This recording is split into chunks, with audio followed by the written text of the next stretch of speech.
Hello, everybody, and welcome to Heartlight Vedic Astrology. In today's talk, I was going to discuss Libra Constellation, or Tula Rashi, as it's known in Sanskrit.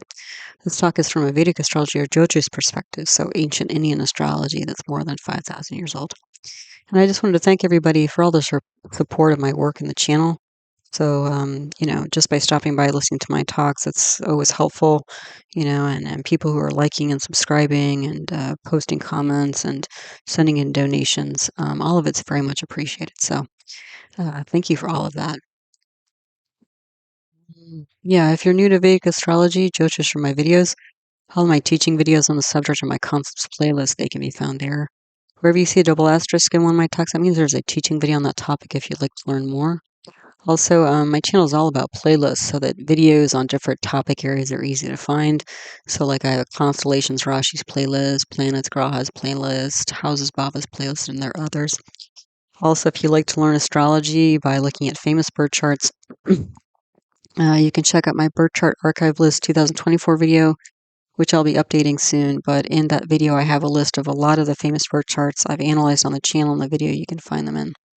If you're totally new to all this, there's this list in the middle here is a list of the kind of foundational videos that I think will help you get more out of this talk.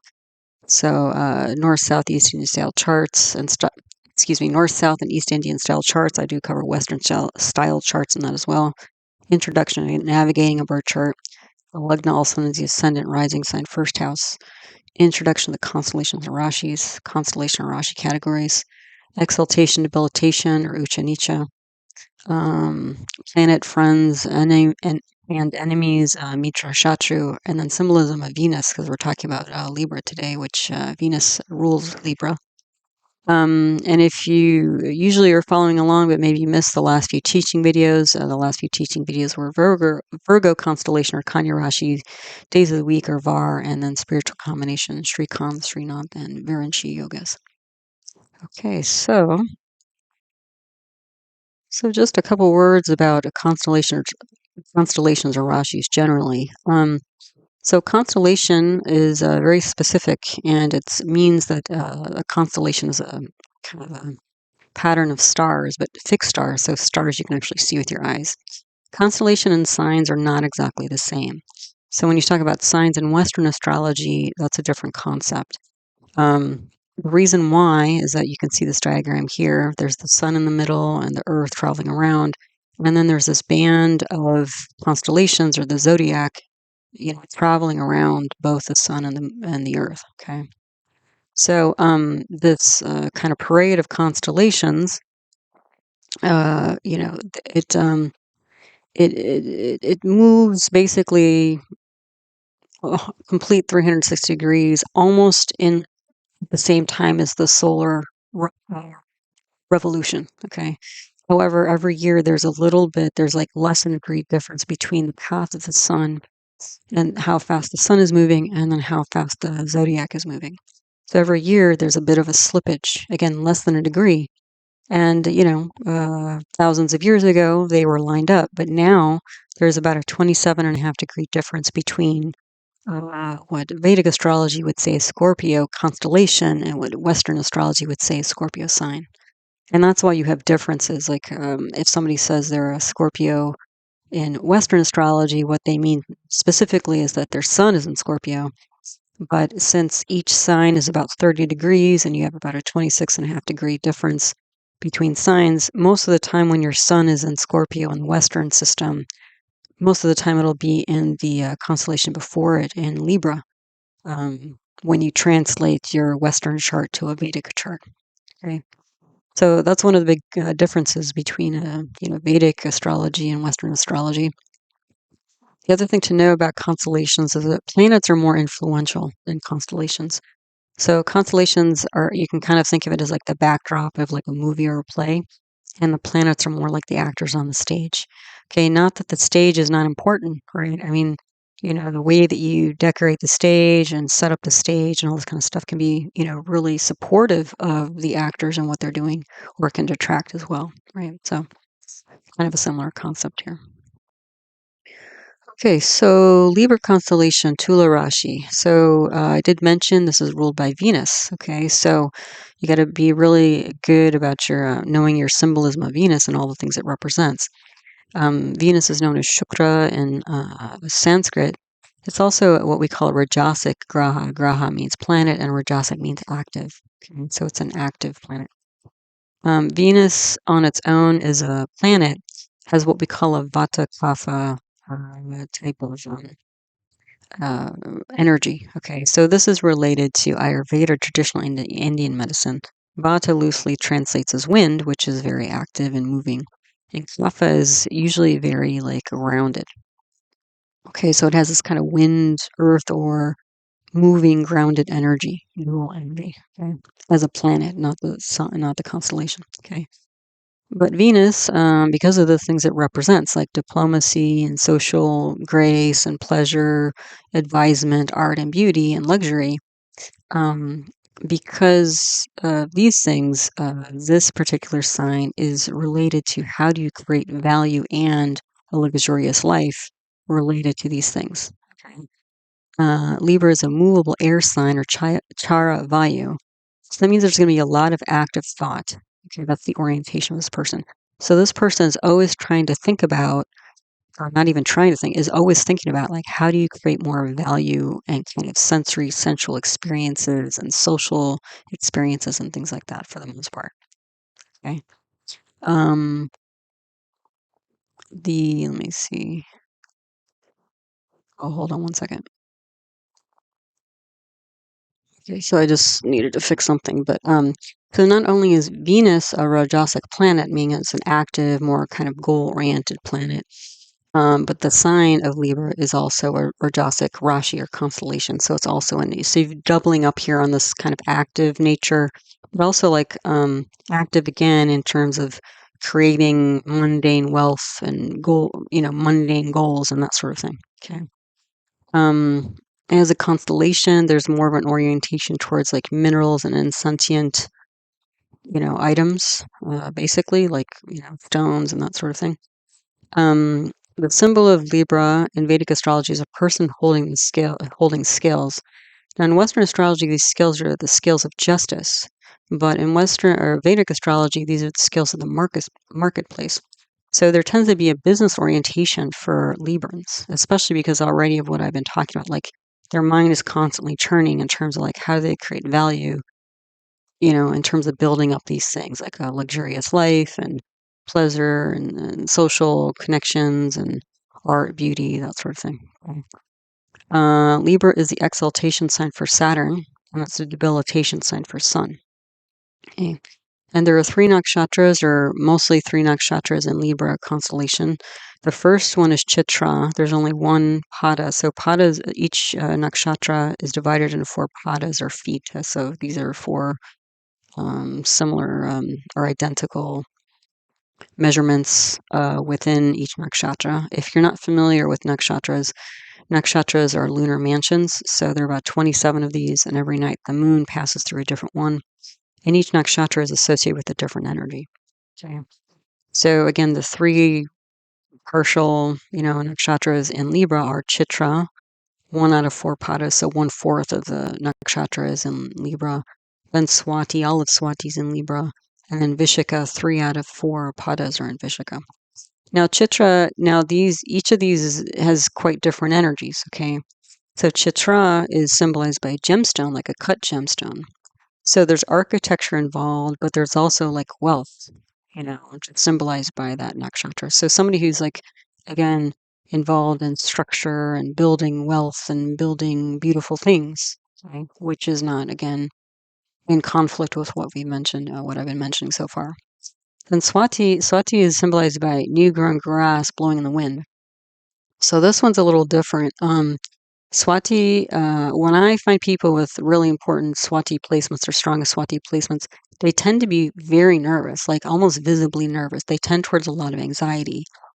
And again, when we're talking about, the planets of Venus having Vata or wind, and then the sign itself also being a wind sign, a lot of wind, and somebody can have a very like sensitive or like kind of overstimulated kind of nervous system.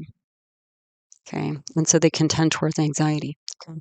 Swati is also associated with the goddess Saraswati, and Saraswati is the goddess of art and education. Like music and dance and art and that sort of thing. So you can see how some of these things coincide with Venus. Education might seem a little bit off, but the thing is, Venus as a planet is also part of the Brahman caste. So Jupiter and Venus are the two planets in the Brahman caste, and the Brahman caste, and again, not a caste system. The Indian caste system has been kind of twisted a bit, but originally the caste system was just about identifying different ways that people think. Okay, it wasn't like a one way is better than the other, and that sort of thing, like a hierarchy. But it's just like people with a Jupiterian or Venus uh, constitution or rulership or high influence, they tend towards being part of the priestly caste. So people who are quite well educated, which is another type of wealth. Okay, so so if somebody had placements in Swati, that would be quite different than Chitra. Okay, so even though they're both in Libra. And then the third nakshatra here is Vishaka. Vishaka is symbolized by a victory gate.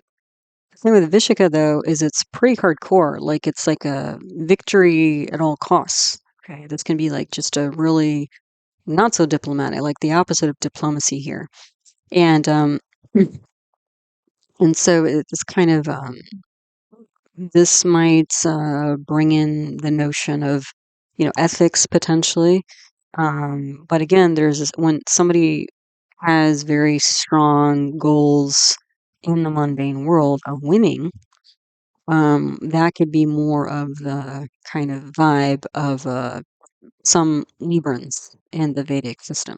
Okay.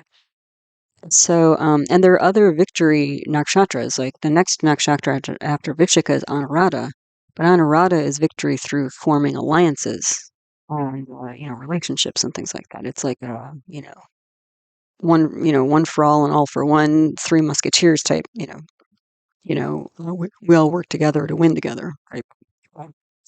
So again, three very different nakshatras within the constellation of Libra. So that also, again, gives you a different kind of presentation of different Librans. Okay. Okay. So now talking about a little bit kind of on the more personal side of Libra, it is an odd number of constellations. So all the odd number constellations have more of a masculine quality. Okay. So there's more of this kind of tough, rugged, active, go do it type energy. Now, when I talked about Vishaka on the last slide of like winning at all costs, that goes against the grain, I think, of what most people think of as Librans in the Western system. Because what I've heard, read, seen about Librans in the Western system is they tend to be very passive, almost like maybe passive aggressive, but it's more like they're conflict averse, whereas the Librans in the Vedic system are not. They are quite tough, and as we continue to talk, you'll see like they can be quite rebellious in certain ways, especially like with accepting outside, counsel, like wise counsel from others. Okay, they kind of do their own thing. They're pretty hard-headed, and we'll talk about that too. Like there are several indications that they have a very kind of fixed type of mind. Okay, so it's hard to get them to change in a lot of ways, even though they're a chara, movable air sign. They have a lot of different ideas, but like their intellect and then their deep psychology are fixed. So, yeah, anyway. So again, a bit of a contrast with Western astrology. The height generally tends to be on the tall side for especially Libra risings. The bodily constitution, again, is a Libra rising. Since it's an air sign, it's what we call samadosha. It's like a mixed type or tridoshic type. So this tends to be the most balanced of the different doshas. And again, I'm referring to Ayurveda or traditional Indian medicine here, where again, there are three main doshas or imbalances or types of people and symptoms. So wind, fire, and earth. So again, by being tridoshic, they tend to be more balanced. The bodily parts symbolized by Libra are the lower GI, like between the belly button and the pelvic bone. As far as health conditions that are related to Libra, well, balance generally, kind of like the scales. Vitality, like kind of, like luster, like how do people look? Do they look healthy? Do they have a glow? Um, sometimes it's a subtle thing. Sometimes it's like, do they even try to put themselves together? Because again, if they have excuse me, I think I might end up sneezing. Hold on. Trying to suppress the sneeze, which you're not supposed to do in Ayurveda actually, but like, do they even make an effort to put themselves together? Especially a lot of Librans, because they're into art and beauty, they may be a little bit more on that side, actually. They may make more of an effort than the average person. Okay. Um, but again, health wise, we're talking about like, do they actually look healthy and vibrant and that sort of thing? So, problems with distillation. So, again, it's kind of like sorting through things. And, as I've mentioned with Libra so far, they may have trouble sorting through ideas, and that may cause anxiety, like the Swati people. They may have trouble sorting through ethics, like the Vishaka people potentially. They have made trouble sorting through what's necessary and what's a luxury. Okay, mentally, but also in their body, they may have like problems with their kidneys, for example, because kidneys are all about filtering the blood. Okay. Then there are other things like diabetes and pancreas, because usually diabetes is a sign of, excess, especially carbohydrates. Um, and you can see other types of like excess food lifestyle things or even addictions, because again, Librans are not so great at filtering things. Um, idea wise, potentially. They got a lot of ideas, but choosing the best, most grounded ones for overall balance might be a problem. Okay. Also hyper functioning of adrenals and other glands. So this might be because of their restless nature and active thought process. Um, they may have trouble finding balance in their life, like balance. What is it? Work-life balance or work-home balance, that sort of thing. One of their addictions might not just be food or lifestyle, like, indulging themselves, but it might be like just being a workaholic potentially. Okay, and I mentioned kidneys. So again, lack of proper lifestyle, like are they living in a way that's more moderate? Because again, Librans can be kind of like a more is more type, person potentially.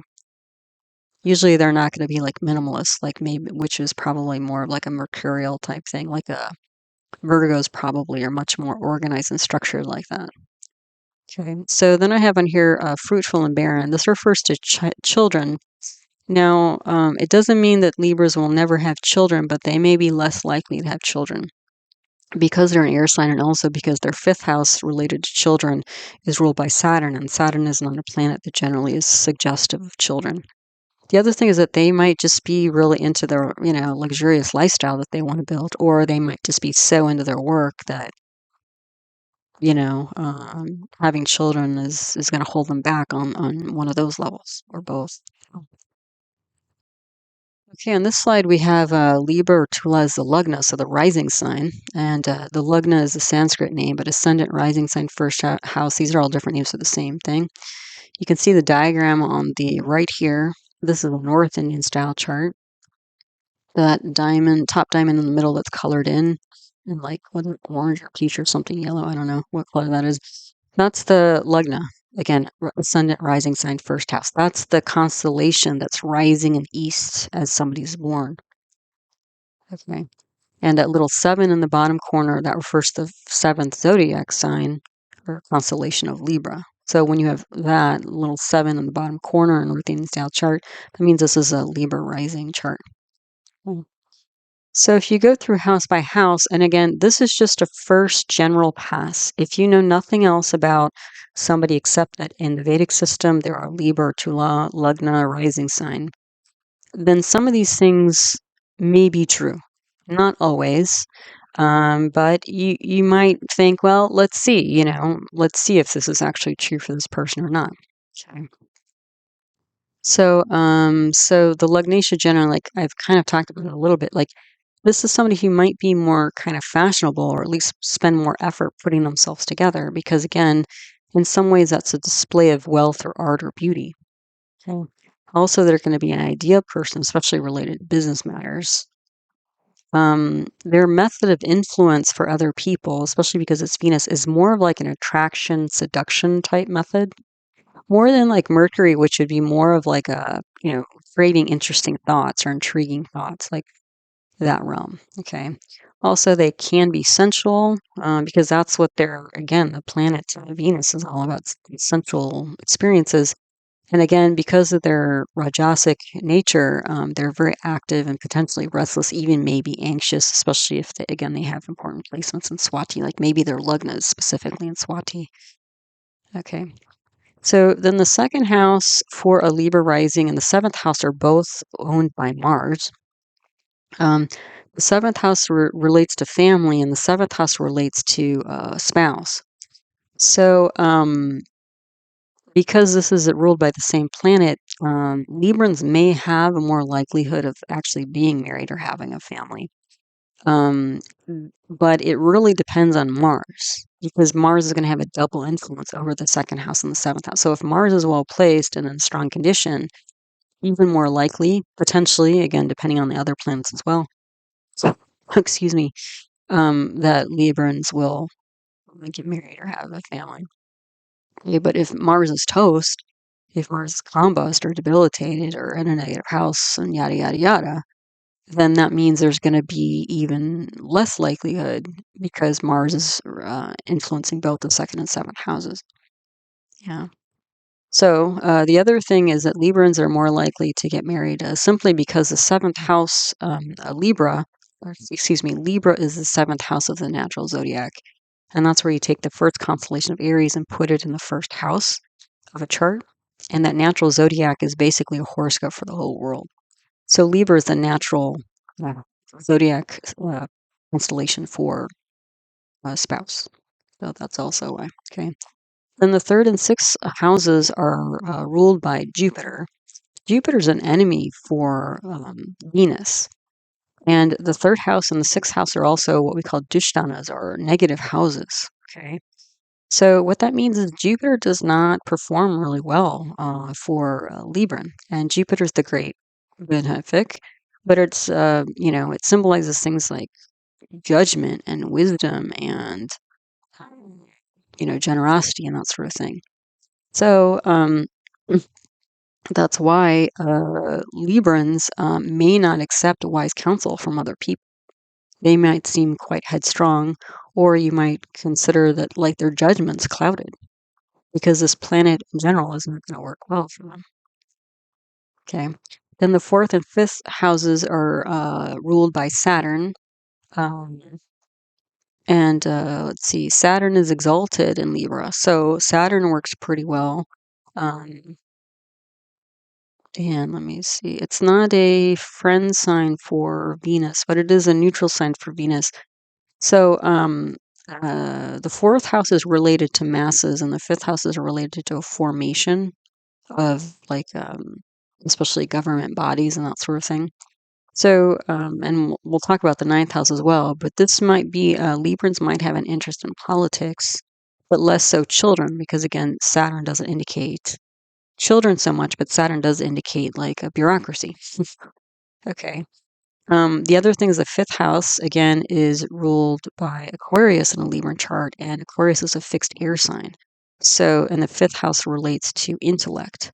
So, this is a fixed idea type person. So, that's again, like I was mentioning, like they don't accept, other ideas from people. They're kind of self generating, and sometimes they have a hard time sorting through those ideas for the best ones. Okay. Again, they might be more goal oriented and might kind of, maybe cut corners potentially. You can think about it that way, or maybe just be so goal oriented that they don't think about the whole, project or the long term effects or the collateral damage or that sort of thing potentially. They're just focused on meeting their goal, better or worse, potentially. Okay, not everybody, but. Then the eighth house is ruled by Venus. And again, this is Taurus, so this is a fixed earth sign.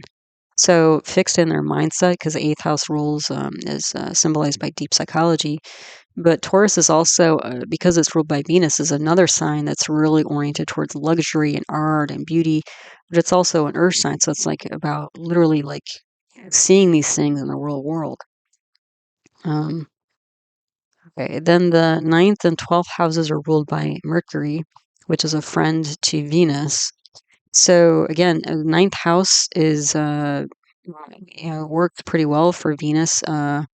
Mercury is also oh, I mentioned that, yeah, as a friend sign. So this might be another reason why Venus, or sorry, Librans are interested in government politics, because the ninth house represents those things, or at least heading an organization, because the ninth house also refers to that. The 10th lord is Moon, and the moon represents the public, so they might be involved in some sort of public profession, especially if they're interested in like, business and marketing and trading and stuff like that, then that makes sense, or even the government. Those are all public professions. Although there may be trouble there because the moon is an enemy for Venus. Okay. The 11th house is ruled by the sun, which is a friend for Venus. And the 11th house represents, clubs, groups, society. So again, more socializing. It also represents income. So again, more wealth. The other thing is sun rules Leo. So Leo is the 11th house. So it's like a stage or a platform. This could literally be like a place like a theater or a dance studio or music venue or something like that. Um, but the thing is that, I'd say sun is debilitated in Libra. So a Libra might be very social, but it might be that their social connections lead them astray.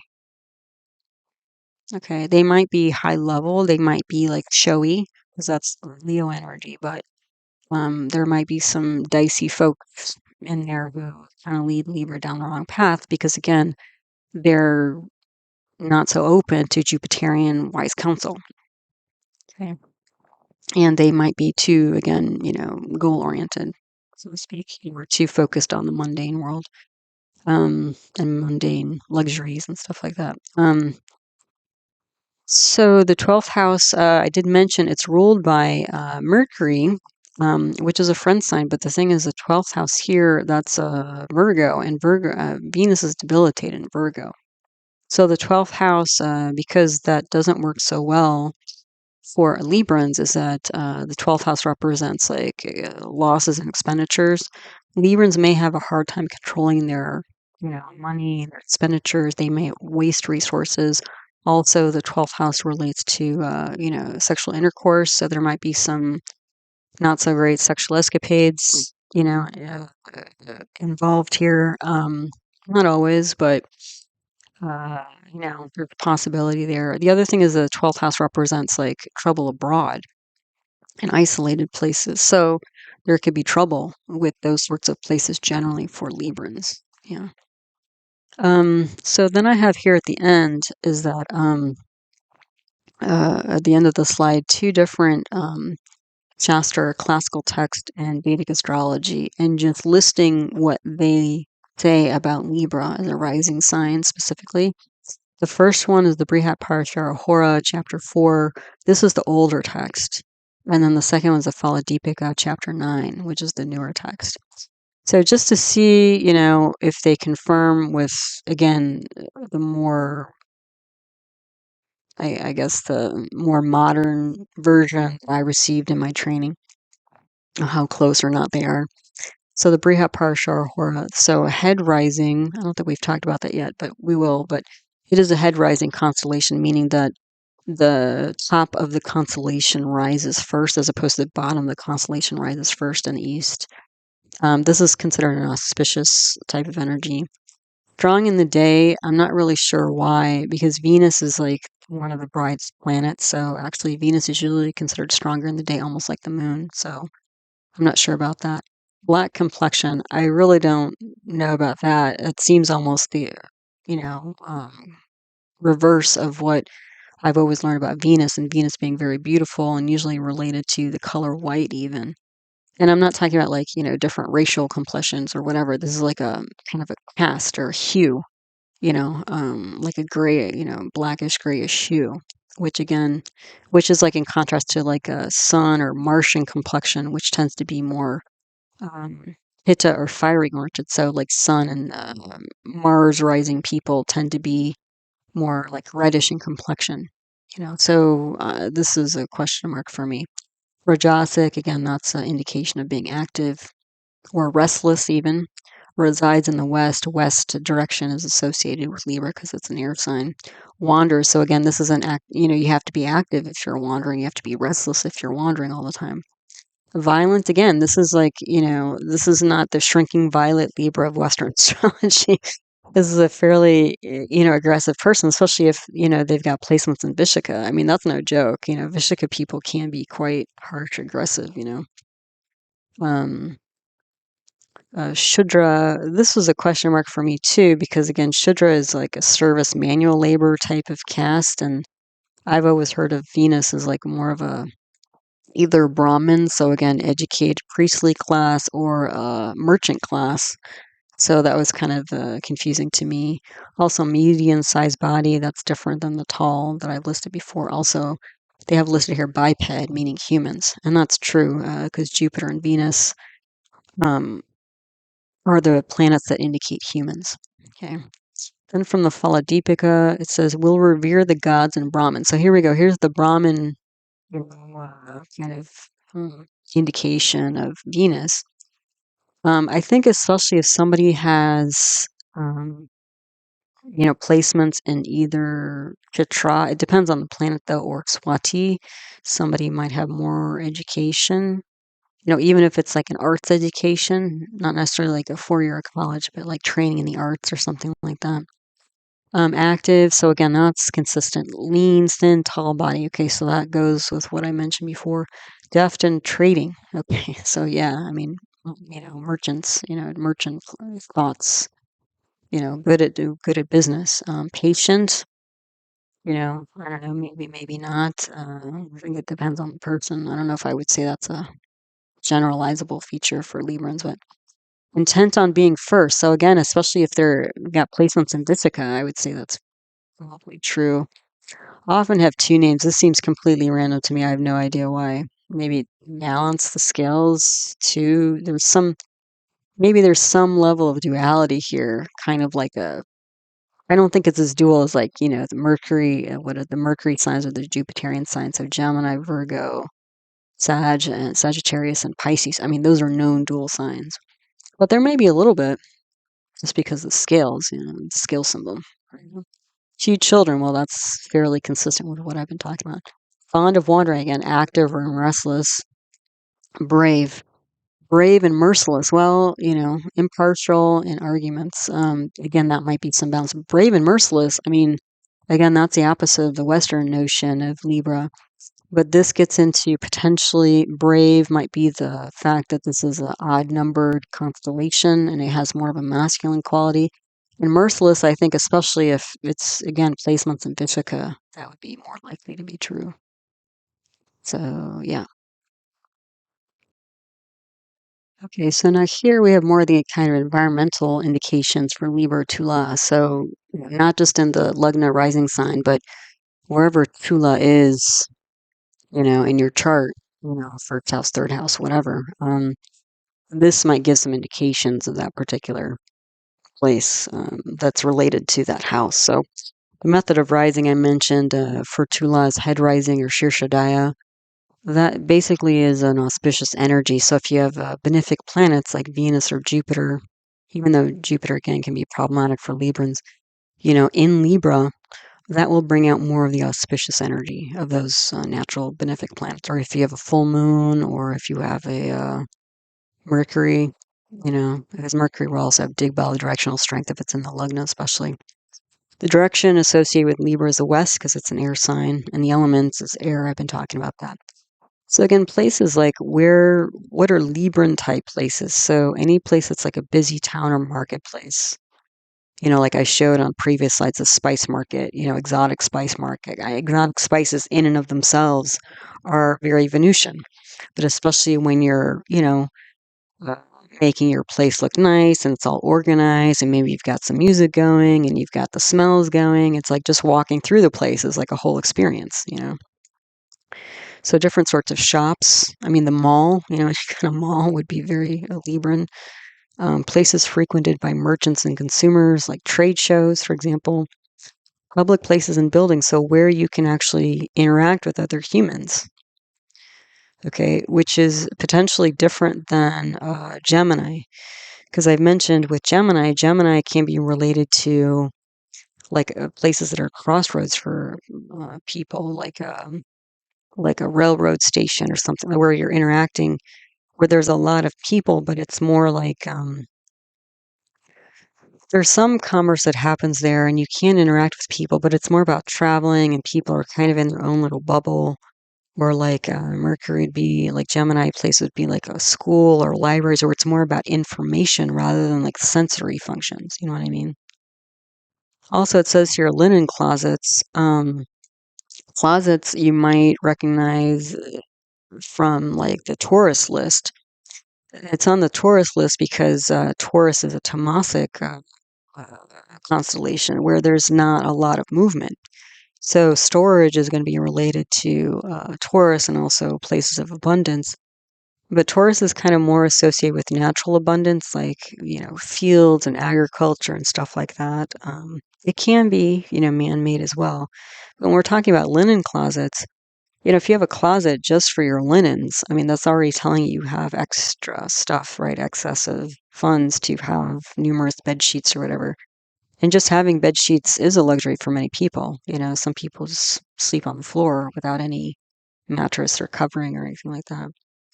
Wardrobes. So again, there's for especially a lot of people these days in the Western world, a lot of people talk about decluttering because they have way too much stuff, way too many clothes, and that's creating an environmental problem, disposing of all the fabrics and stuff like that, as well as the production, not only the production, but the destruction of those clothing, the whole clothing cycle.